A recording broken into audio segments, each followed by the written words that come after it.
নতুন রূপে আপনাদের মাঝে খুব শীঘ্রই ফিরে আসতে চলেছে হানিফ এন্টারপ্রাইজের ভলভো বাসগুলো। হ্যালো ভিউয়ার্স, আসসালামু আলাইকুম। সবাই কেমন আছেন? আশা করি ভালো আছেন। আপনারা যে যেখান থেকেই আমাদের সাথে যুক্ত হয়েছেন, আপনাদের সকলকেই জানাই আন্তরিকভাবে শুভেচ্ছা। হানিফ এন্টারপ্রাইজের বহরে থাকা বেশ কিছু ড্রাম ভলভো পুনরায় রাস্তায় চলবে। হ্যাঁ, আপনারা ঠিকই শুনেছেন। মূলত স্বৈরাচার শাসন আমল থেকে বেরিয়ে আসার পর ব্যাপক পরিবর্তন হয়েছে পরিবহন সেক্টরে। আর এদিকে পরিবহন জগতের সম্রাট হানিফ এন্টারপ্রাইজ তাদের বর্তমান স্থান আরো শক্ত করে ফেলেছে।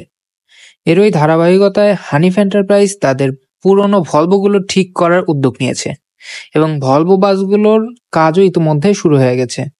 তো আমরা আশা করতে পারি বাসগুলোর কাজ চমৎকার হবে।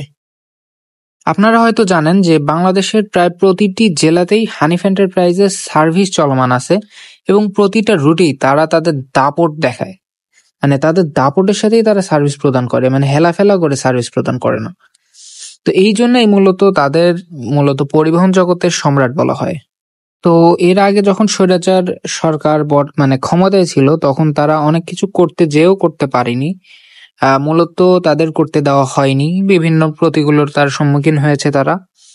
তো সেই কথা এখন আর না বলি।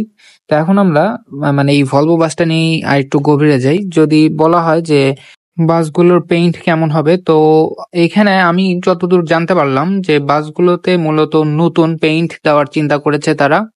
যদি কোনো কারণবশত সেটি সম্ভব না হয়, তাহলে তারা তাদের ডলফিন পেইন্টই ব্যবহার করবে।